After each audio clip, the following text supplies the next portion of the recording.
Great. Thank you, Howard, and good morning, everybody out there. Before we kind of jump in, as Howard mentioned, I would certainly encourage, I'd like to make it as interactive as possible. I mean, I know there are limitations through a webinar. But we're a relatively small group this morning, and I would certainly welcome questions along the way, as well as, I mean, we did set some time out at the end, but feel free to ping us along the presentation. So we've kind of broken this session today into 3 sessions, and I'm going to start out and set the plate a little bit, so to speak. I'm going to start by talking about executives and professionals that are getting ready to make a move or a transition during COVID. If we could put the first, thank you. So, anytime an executive's thinking about making a move, it's incredibly stressful, uncertainty. You mix in a global pandemic and then the current economic climate, it just heightens all those concerns and sensitivities. One of the first real factors is obviously time consideration and protecting your compensation. Even in cases where you believe there's no dispute as to what the executive has earned, what the executive is entitled to. These are things you really just, when you can, now every situation is different, you want to manage the calendar. If that, that bonus is being paid in February, feel a lot more comfortable that hitting my bank account before making a move. At a practical level, if there's ever a dispute, it's always going to be a lot easier for the company to make a non-payment or to turn off the spigot as opposed to clawing something back. So this would apply to annual bonuses, long-term, short-term incentive payments, vesting regarding equity. If you're thinking about making a move and you're just looking ahead and, hey, there's another significant vesting cliff, that is obviously going to influence the timing of the decision when to jump or not to jump. Another significant issue is being mindful of notice requirements. Now, this could be, as simple as in the offer letter, you're required to give, 2 weeks, 30 days notice, whatever the case might be. I think it's twofold. One, you want to understand what requirements, if any, there are as far as the time period that has to be given. And also if there's any procedures. Sometimes you will see some pretty archaic notice provisions that, notice has to be given in a certain manner. You may see, certified mail, return receipt requested, and that you have to copy folks that you wouldn't necessarily think about, whether it's a chairperson here or a counsel or whatever the case might be. You just want to make sure you check all the boxes so that nothing can come back on a technicality that you failed to provide sufficient notice as contractually required. This becomes particularly important when we're talking about a good reason trigger. If an executive is in the position to, under their agreement, oftentimes on one side of the coin is, company letting somebody go without cause, what happens there.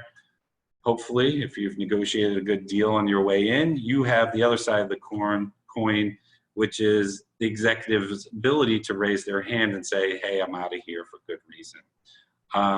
And that, the most typical good reason process is, anywhere from executive has to raise his hand within 30 or 60 or 90 days of the occurrence of the good reason.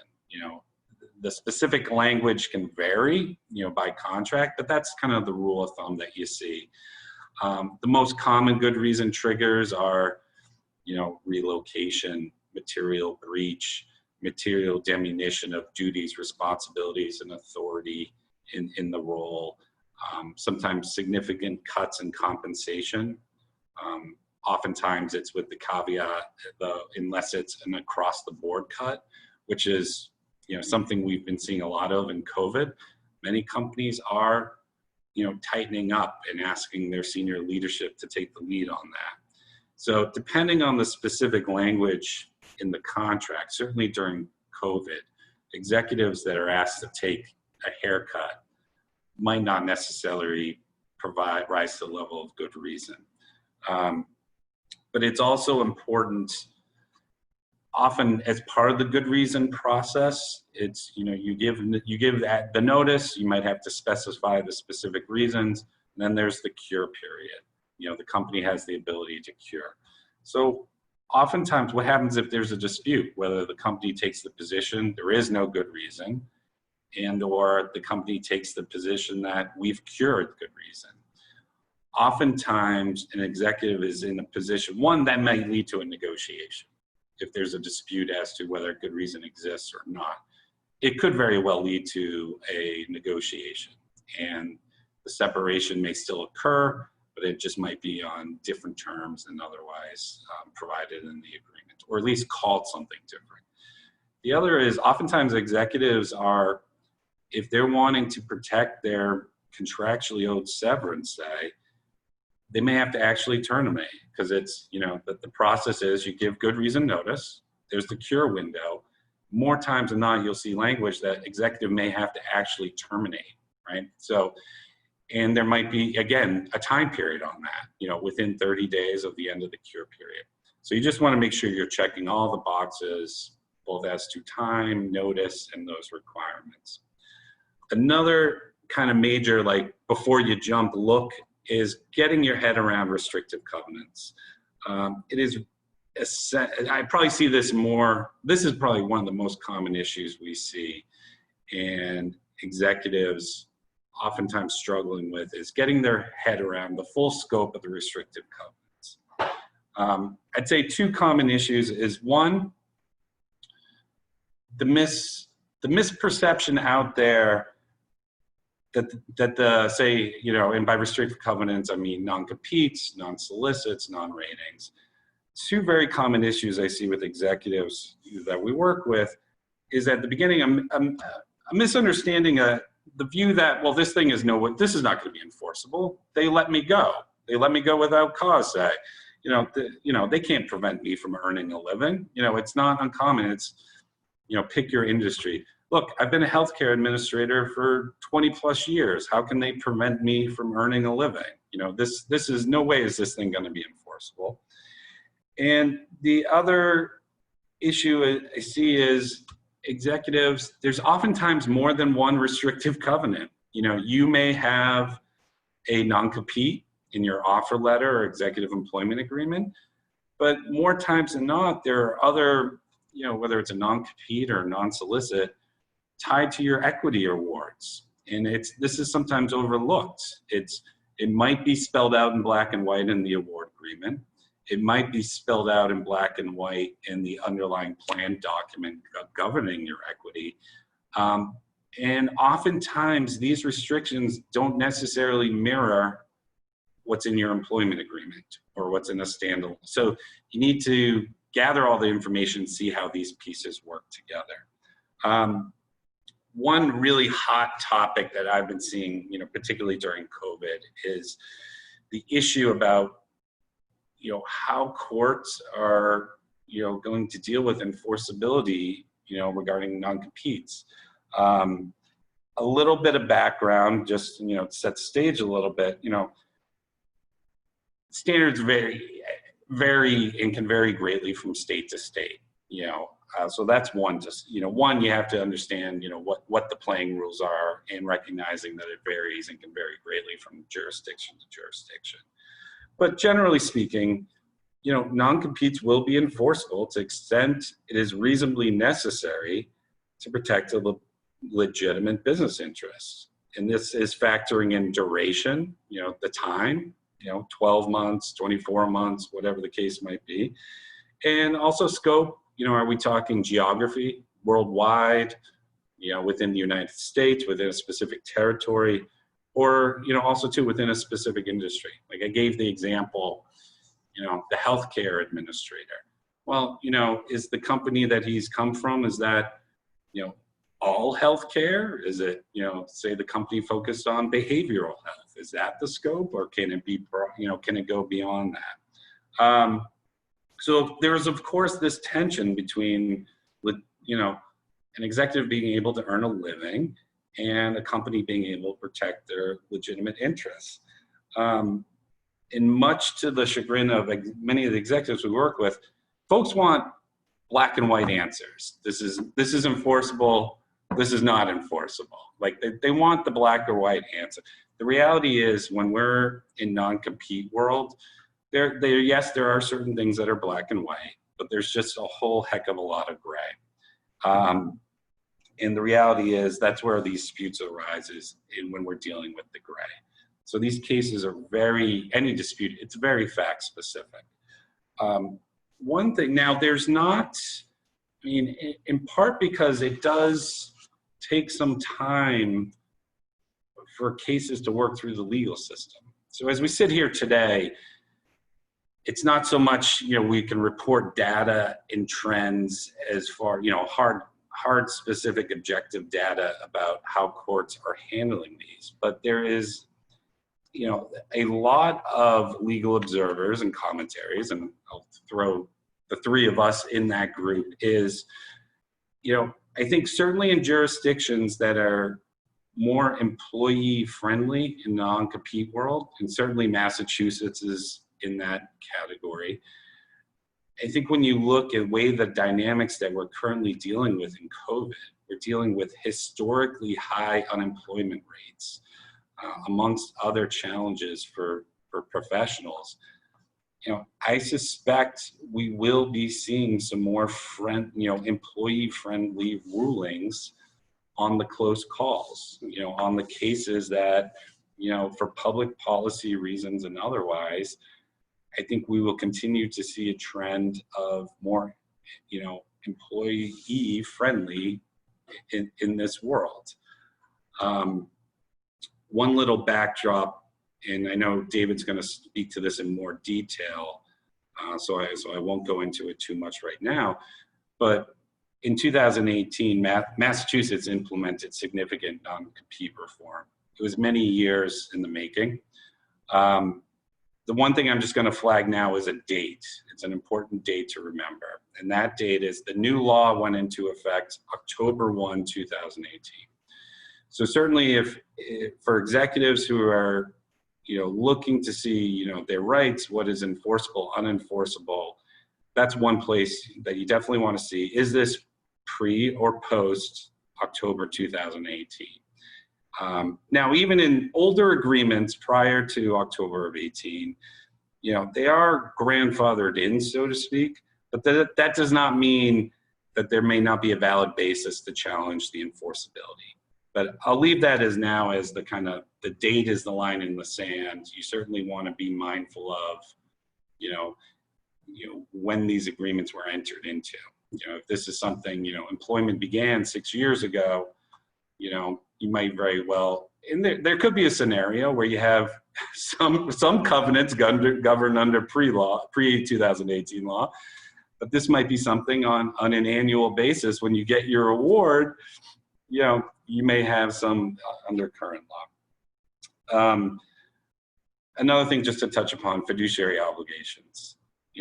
These become, important when an executive is planning on making a move. Now, separate and apart from any standalone confidentiality agreement or restrict, non-compete, non-solicit, executives and professionals have certain common law fiduciary obligations to their employer.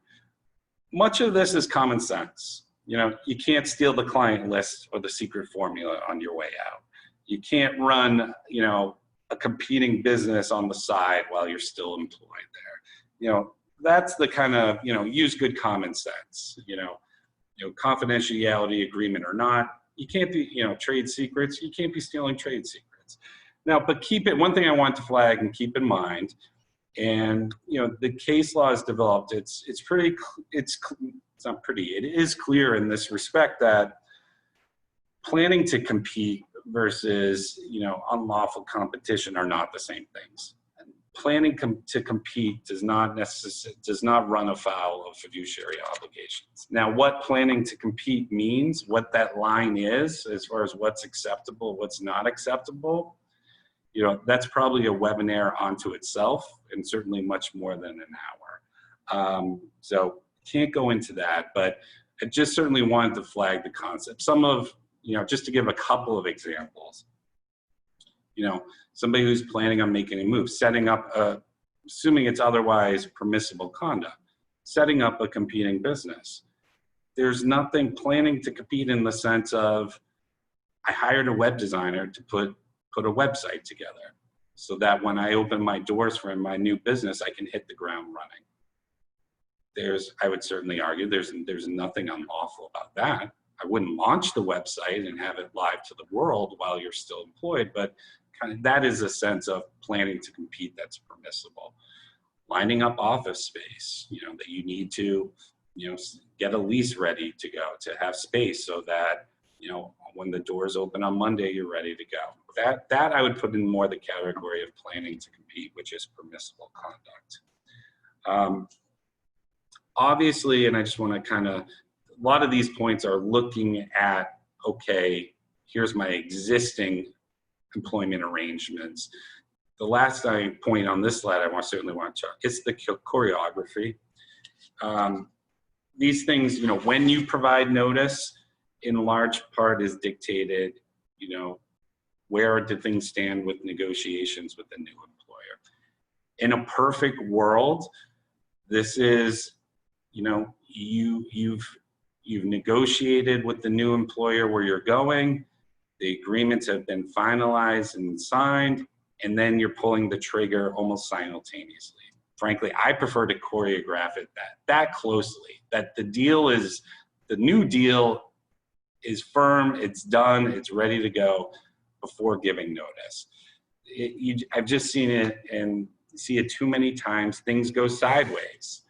Giving notice prematurely and then having the deal fall apart. That, you do not want to be in that position. Now, that's like in a perfect world that you can choreograph it. That is not always the case, but that is certainly the problem. You don't want to pull the notice trigger too early. One recent COVID horror story that I'm just going to share quickly. Now, this was early in COVID, very early in COVID. And this was a client that we worked with who did everything right. This was a client who, long-term, executive at an organization, 20 plus years, was planning on making a move, did everything right as far as, honoring her obligations to her existing employer, negotiating a deal with the new employer, did this choreography giving notice.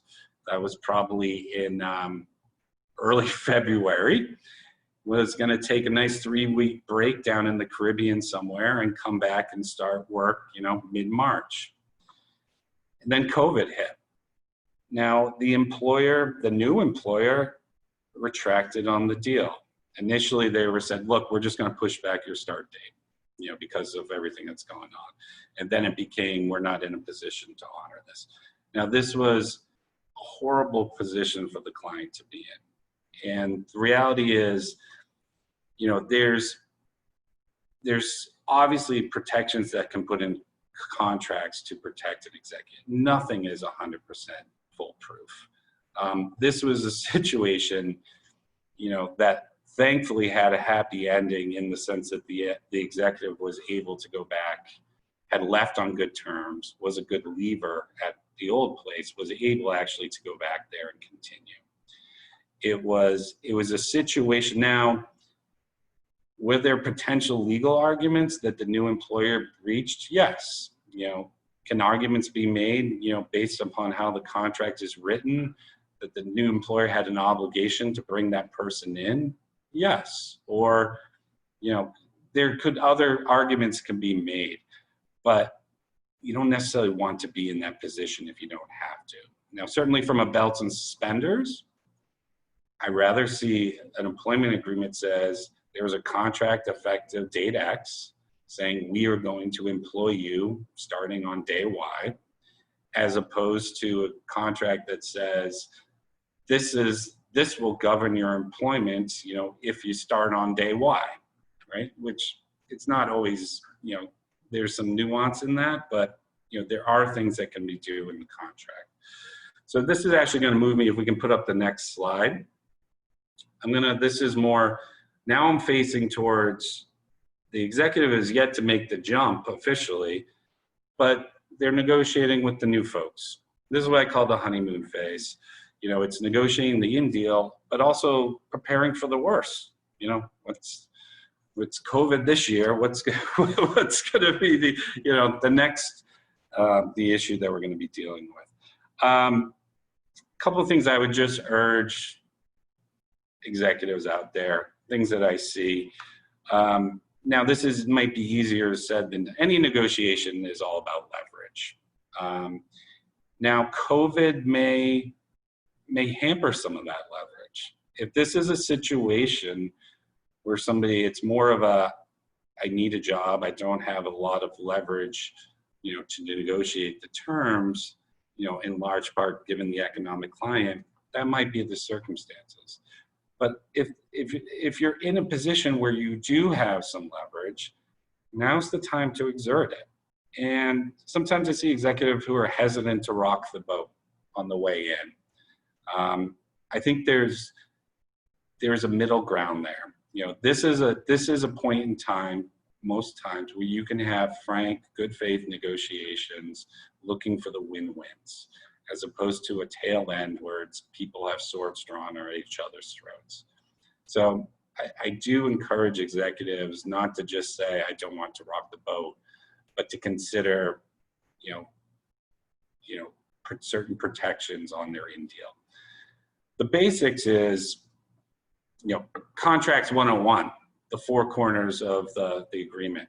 If it's not in the agreement, the four corners of the agreement, it's like it's not part of the deal. So certainly all material terms, you know, anything of value, significant value, needs to be referenced in the agreement.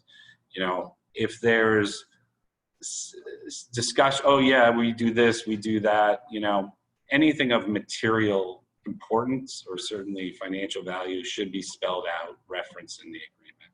Now the basics, obviously, you know, the term of the agreement, is this rolling year to year, at will for a specific term, title, reporting. Reporting relationships can be really important because that can come into play, you know, with a good reason situation. If it's clear that you're going to be reporting directly to the CEO, and then down the road you get layered, you might hold the title, but you're no longer on this, you know, reporting directly to the CEO. That could very well be a good reason trigger, you know. Things like base, bonus compensation, equity. It should all be spelled out in the agreement, what the severance amounts are. Now, I'm just going to flag, Nancy's going to touch upon this a little bit in how the CARES Act may impact some of these discussions as far as, you know, the level of compensation kind of going both directions, as we'll see. The other piece, the protections.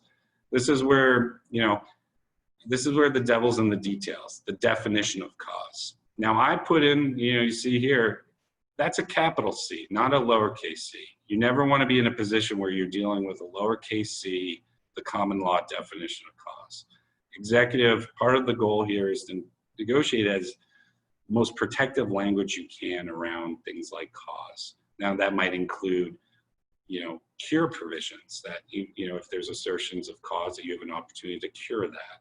That might include language about trying to make it as a higher standard or more objective standard as opposed to a subjective standard. We talked a little bit about good reason. If you're in a position to do so, you want to negotiate the specifics around that in the process. Oftentimes when we're talking about severance payouts, not oftentimes, I'd say 90% of the time it'll spell out there, hey, you're gonna have to sign a release of claims. And a lot of times you see in a form acceptable to the company. Now what I'd like to take the approach, what the heck does that mean? I'd rather not have a fight down the road when somebody puts a 20-page separation agreement in front of you and, you know, then you're trying to negotiate there. I'd rather see it negotiate up front, you know, and reference it and attach the template to the employment agreement. Some heightened issues that I've seen during COVID that sometimes become just, you know, non-factors historically, issues around working remotely and travel. These are becoming huge issues. You know, if there are unique situations that need to be addressed, it should be spelled out in the agreement. disability accommodation issues. Executives often have, one of the triggers for termination will be, in the event of your disability. This kind of takes on some heightened significance in a COVID world. Well, what is the definition of disability? Are we modeling it under, state and federal law? Or is it some other standard that, the company gets to pick their own physician? So these are issues that I've seen taking on more significance during COVID, and certainly tax issues. Nancy will touch upon it a little bit in the CARES Act, but there might be significant issues arising under 409A.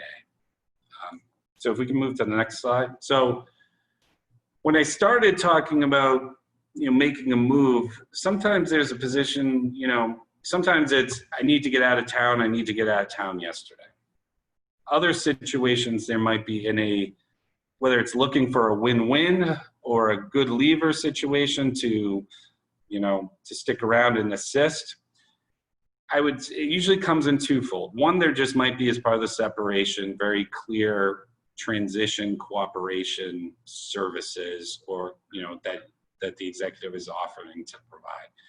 You should just be clear as to the scope and duration as that.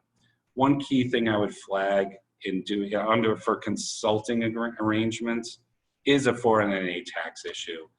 And you want to make clear that there is what's known as a separation from service. The nutshell is there can be significant tax penalties under 409A, if it's not properly followed. The measuring stick for separation for service, to be safe, is if the executive is going to continue to provide services, you would want it spelled out at what level. And frankly, the safest is to be at 20% or less of what was done previously. So there are circumstances that can sometimes go up to 50%, but you never want to just on paper say, consulting, but in fact, continuing to work full time. There could be significant tax implications there with, for example, in addition to all taxes, there might be owed a 20% penalty and it falls on the executive's head.